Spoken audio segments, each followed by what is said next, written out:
We've just stepped inside the mind of a legend at the Ed Big Daddy Roth Museum, a place where fiberglass, chrome, and rebellious art redefined automotive history. But the journey doesn't end in Manti. We're taking this iconic Rat Fink plushie on the ultimate pilgrimage, a legendary road trip across Route 66. My collector piece is now out on the road, so be careful. I will be. I will no, be. No speeding tickets, Rat Fink. Buckle up, because things are about to get weird on the Mother Road. Rolling into Santa Monica on the 10 felt suspiciously easy. Traffic was light. The ocean was getting closer. And for one dangerous moment, I thought, wow, maybe LA traffic isn't actually that bad. Trust me, that was a mistake. So this is Santa Monica Pier. Ferris wheel, ocean air, tourists juggling snacks like it's a sport, and at least 3 seagulls actively planning a robbery.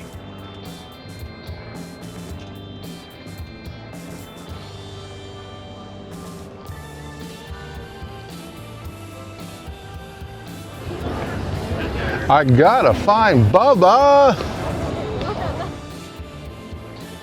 But it also feels like it's on the edge of something. Not just California, but old road trip America. The kind with strange roadside stops, flickering neon, and cars that only start making noise once you're already committed to the drive. Which makes it a pretty fitting place to start this trip to Chicago. Because this route loosely follows pieces of Route 66, even if it's not really about being precise. It's no longer efficient, and that's kind of the point.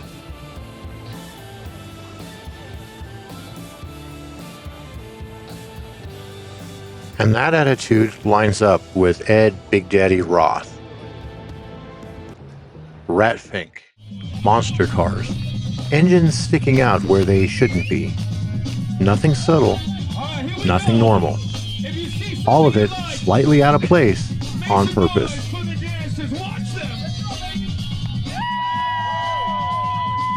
That's why starting here works.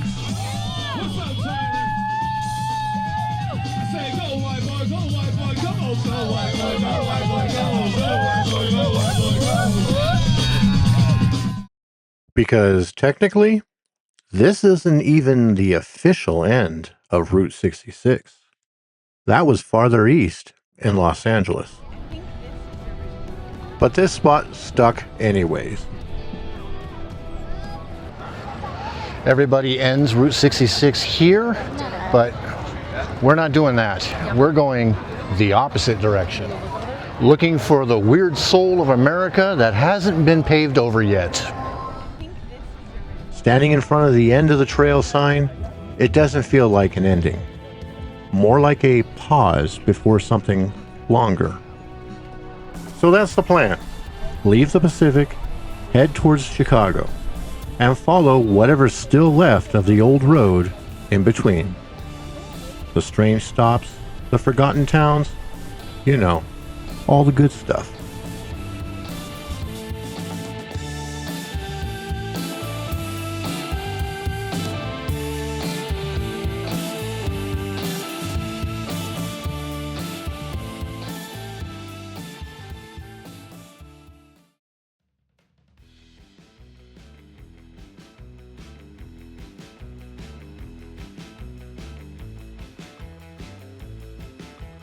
Pulling into Mooneyes Equipment Company feels like stepping into a slice of California car culture that never really aged out. It started in the early days of hot rodding in California when Dean Moon built parts for racers who were pushing speed and style at the same time. What began as a small performance parts operation eventually turned into a full visual identity. One that would end up stamped across drag strips, garages, and race culture around the world.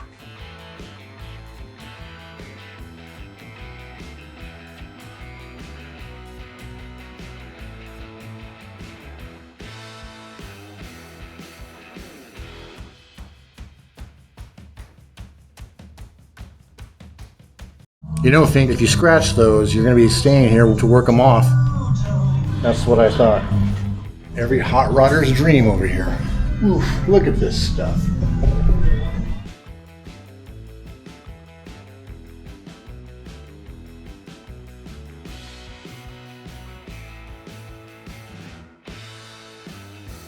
And in the store, tucked in one corner, is a life-size statue of Ed Big Daddy Roth. Big smile, thumbs up, looking completely at home here. Around him, a small collection of Roth pieces sit, almost like a quiet tribute rather than a display. There's also connection here. Mooneyes and Roth had a strong working relationship back when this was all evolving in real time. Different styles, same world. Mooneyes sits right in the middle of performance and personality.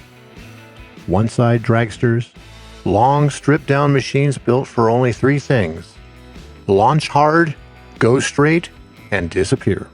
No comfort, no compromise, just intention and speed. Then there's the classic coupe. Lower, heavier, more grounded.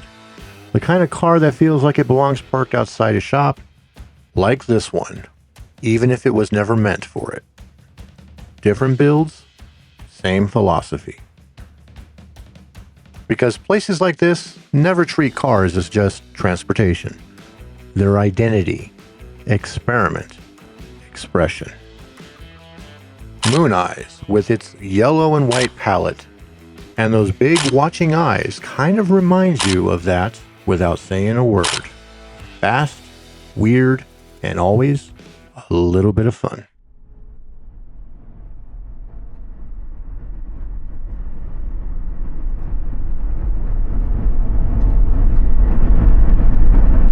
Right here on Archibald and Foothill. I used to work at that McDonald's. Pulling up to Cucamonga service station feels less like finding a tourist stop and more finding something that somehow survived. Small building, old brick, wood trim, sitting right along Route 66 like it never fully left the road behind. The station was built back in 1915, years before Route 66 even officially existed. Later, when the Mother Road came through California, this became one of the countless stops travelers depended on heading west.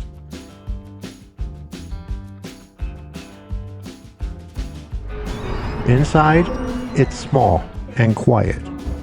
Old signs, Route 66 memorabilia, pieces of local history. None of it feels overly polished.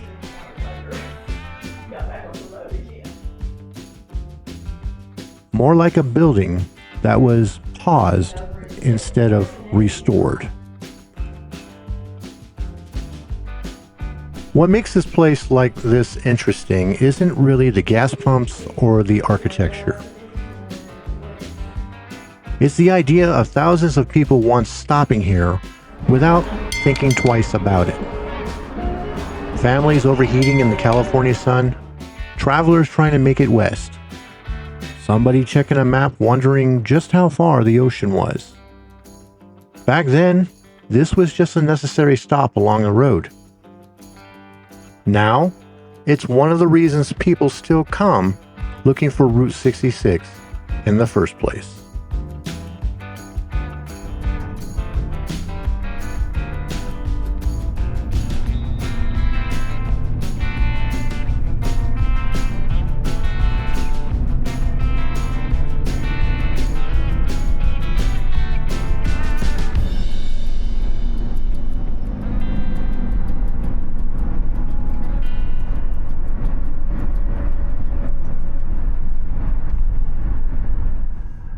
The Wigwam Motel feels like somebody took a roadside postcard from the 1950s and just left it.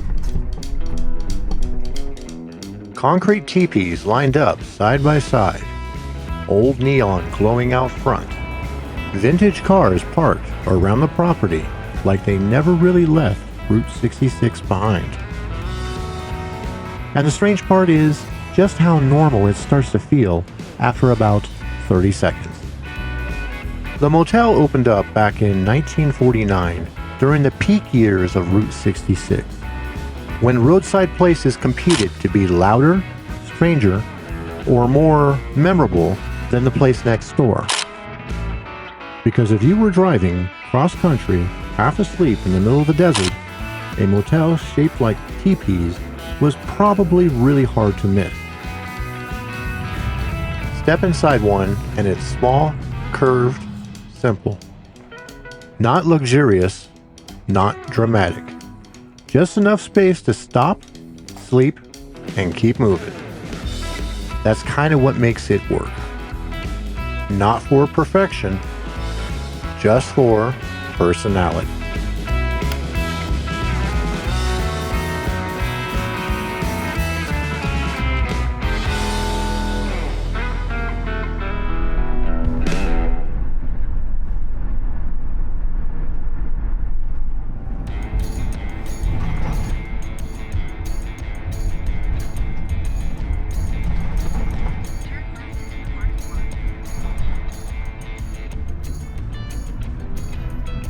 Pulling up to the historic original McDonald's museum feels strangely familiar, even if you've never been here before. Because this corner in San Bernardino helped change the way America eats without anybody realizing it at the time. Back in 1940, Richard and Maurice McDonald opened their first restaurant right here. Later, they simplified everything. Smaller menu, faster service, assembly line style cooking. The speedy service system became the blueprint for the modern fast food. And standing here now, it doesn't feel corporate at all. It feels oddly small. The museum is packed with old signs, toys, cups, photos, and decades of McDonald's history stacked to the wall. Less polished exhibit, more time capsule. And Fink's right here, just staring at Ronald like, yeah, that sounds about right. He's not impressed. And the strange part is, the corporate McDonald's of today doesn't support this place at all, which gives the whole experience a slightly forgotten feeling. Like the roots of the company mattered less now than the version that came afterwards.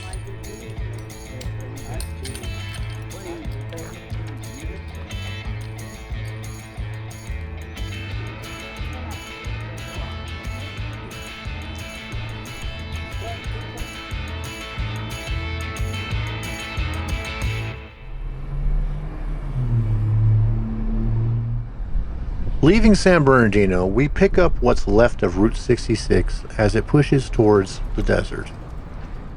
It should be a simple climb up towards Cajon Pass rolling into Victorville, but it doesn't move that way today. With the Interstate 15 backed up, everyone's bailing onto the old highway. So Route 66 turns into a pressure valve. Engines idling, brake lights stretching into the distance. The whole road packed like nobody actually planned for this version of history. The Mother Road, currently just the slow lane.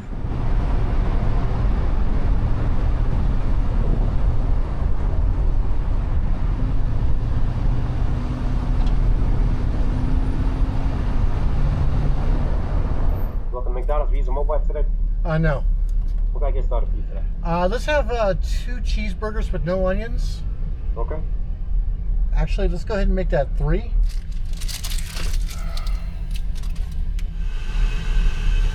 cheeseburgers. All right. Thank you very much.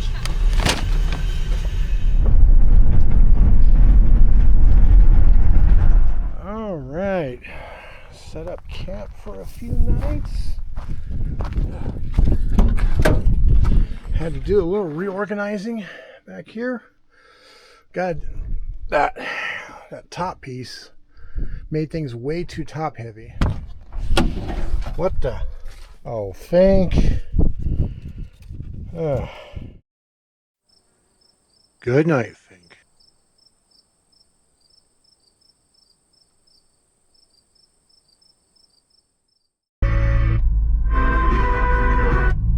The next morning feels different. The kind of quiet where the road hasn't fully woken up yet.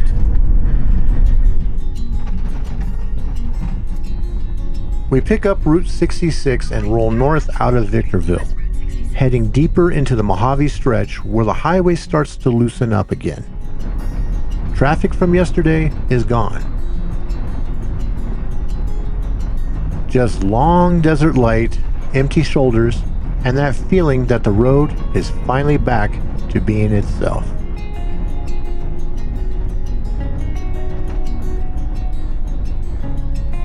A little ways up, we drift into Oro Grande. Easy to miss if you're not paying attention.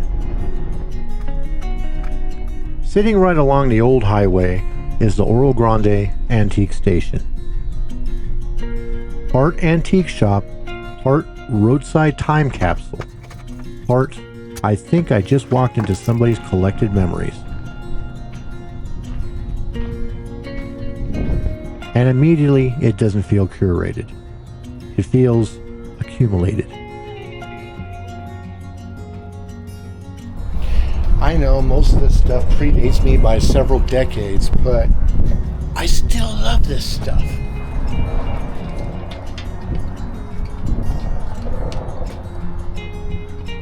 Walking inside, it's tight in that good way.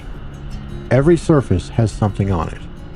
Old signage, faded bottles, metal tins, tools you don't see anymore unless you're in places like this. It's like walking into a museum where you can actually touch the stuff. The kind of antiques that don't feel like they were just placed. They feel like they were found and just never left. And half the fun is not knowing what's actually valuable and what's been sitting here since, like, forever. Or even what something actually is.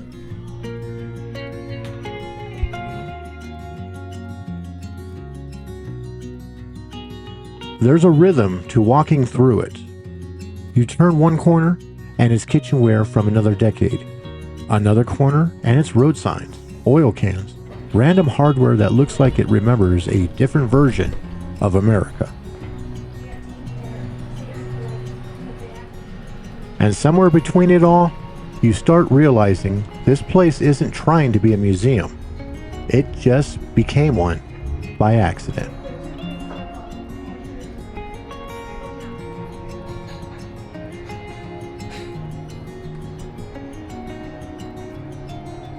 You could spend hours in here just wandering, finding something weird, putting it down,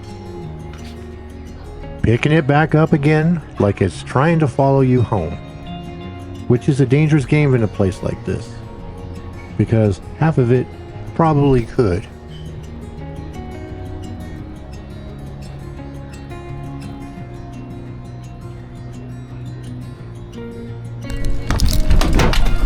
Oh, where'd you go now?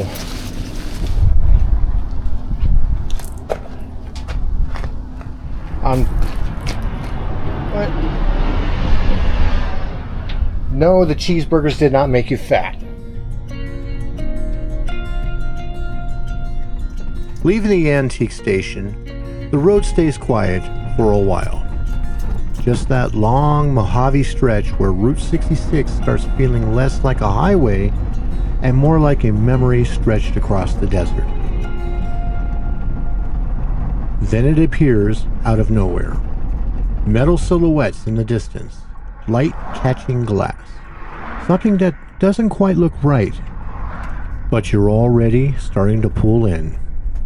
This is Elmer's Bottle Tree Ranch. There's no big sign that prepares you for it. Just wind, dust, and trees that aren't trees in the traditional sense. Old metal trunks welded into place, each one holding bottles instead of leaves. Green, amber, clear glass, catching the sun like the desert is trying to decorate itself without asking permission. It's part sculpture garden, part roadside experiment, part quiet obsession made physical. The history here is simple. Elmer Long started building it after collecting bottles for years, turning what most people would call junk into something that gradually took over this patch of desert. No grand plan, no design manifesto, just accumulation, repetition, and time doing what time does. Just down the road at the antique store. These are going for like $50 each.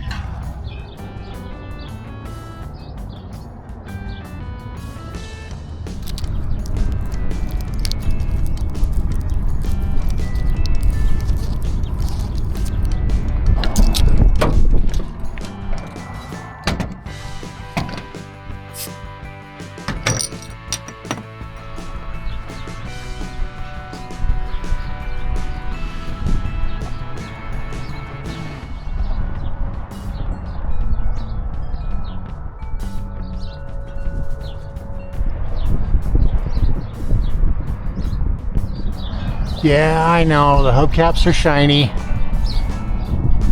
But I got something for you. Lime soda. Ed's favorite.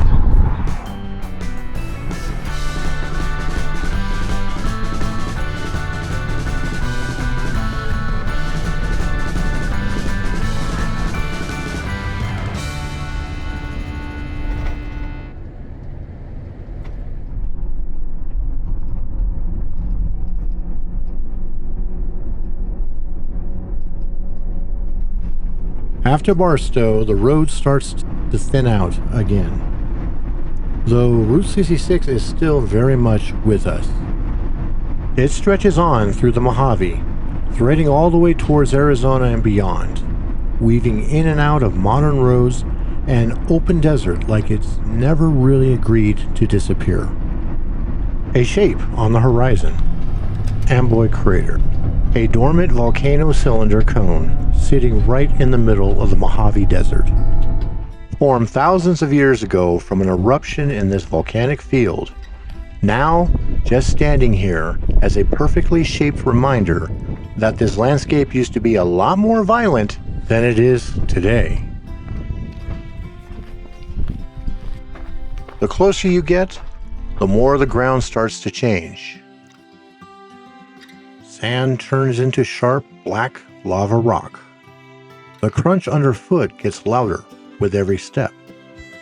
It's the kind of surface that reminds you you're walking on something that was once fully alive in the worst possible way, and then just stops. As we keep walking, the scale starts to hit. What looked like a small hill from the road slowly turns into something much bigger. So it switchbacks all the way up.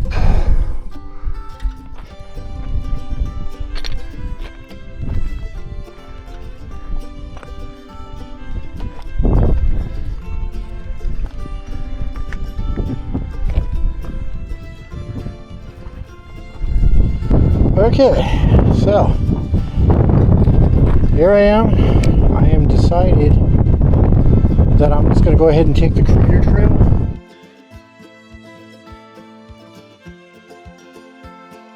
Looking up, the rim feels higher than it should. Further away than it looked from the van. The heat starts to settle in too. Slowly at first, then steady.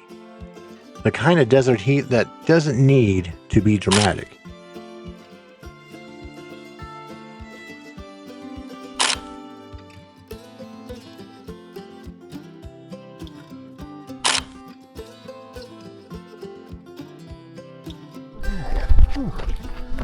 All right, so here we are. This is the center of the crater. It's about 105 right now. I found something pretty cool on my way out of here. Someone put a spiral jetty. Standing at the base of the crater, it's easy to forget that this once was an eruption site. A volcanic event that shaped this entire region tens of thousands of years ago. And now it just exists like this. Perfectly still, no movement, no sound. Just time doing what it does best out here, turning intensity into landscape.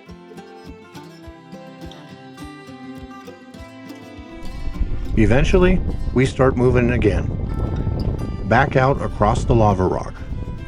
The crater slowly shrinking behind us like it's folding itself back into the desert. And Route 66 keeps stretching us forward through it all. Still there, still open, still pulling us towards whatever comes next. Out here in the Mojave, the desert starts doing something strange to distance. Miles don't feel like miles anymore.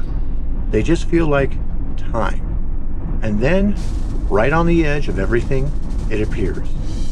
Roy's Motel and Cafe. Sitting under the iconic neon sign like it's still waiting for a version of Route 66 traffic that never really came back the same way.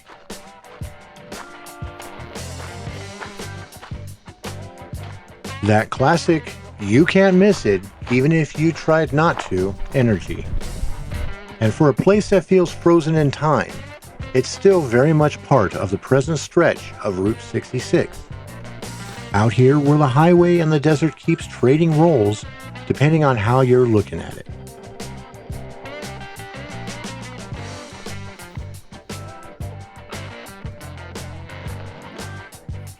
Roy's wasn't just a cafe.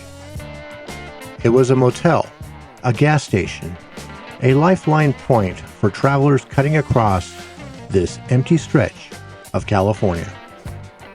Amboy itself never really needed to be big.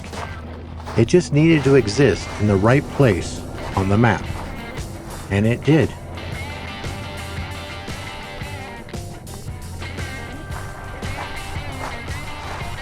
Up close, the details start to show. The clean geometry of the building.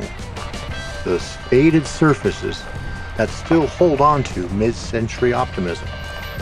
Like someone designed it for motion, even though everything here eventually slowed down.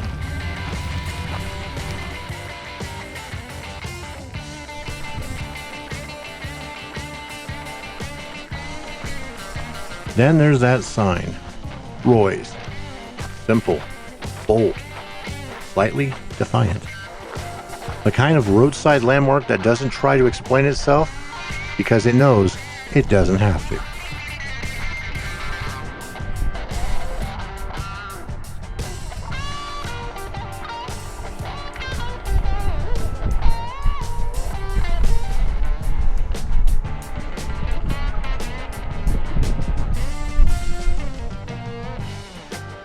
Either works. Inside, it feels even quieter. Empty space carrying more weight than objects. You can almost picture what it would have been like when this place was fully active. The fuel pumps still run.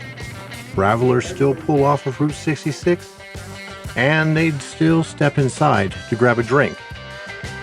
But it is just a shadow of what it once was.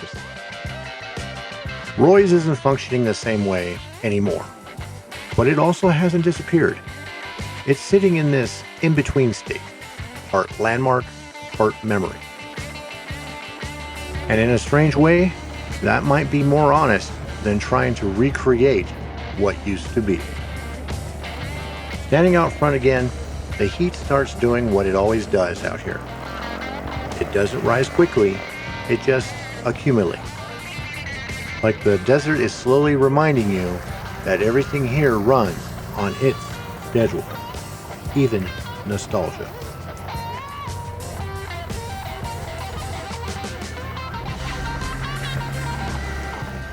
And Route 66 is out here too.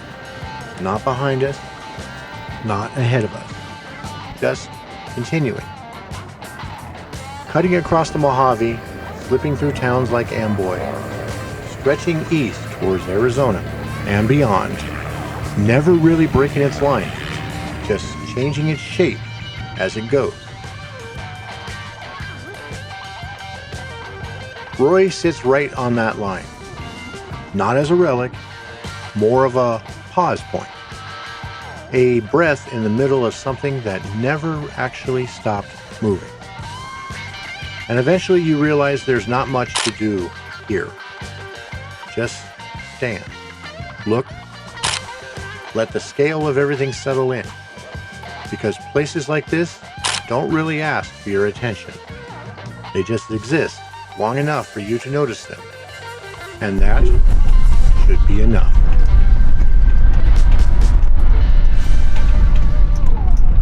Okay, here we go.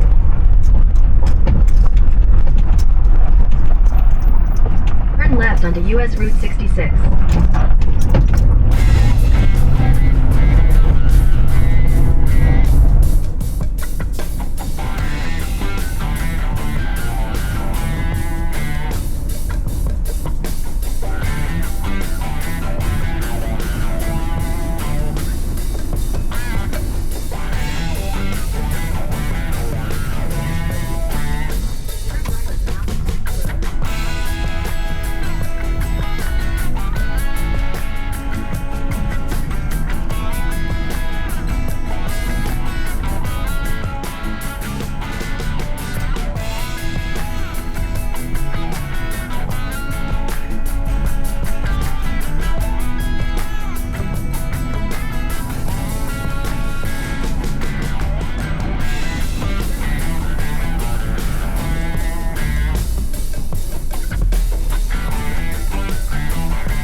Where we're staying tonight.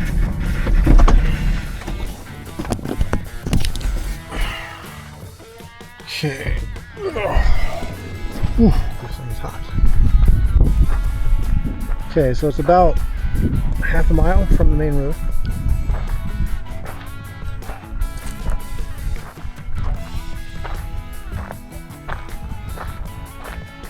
The rail is about a mile.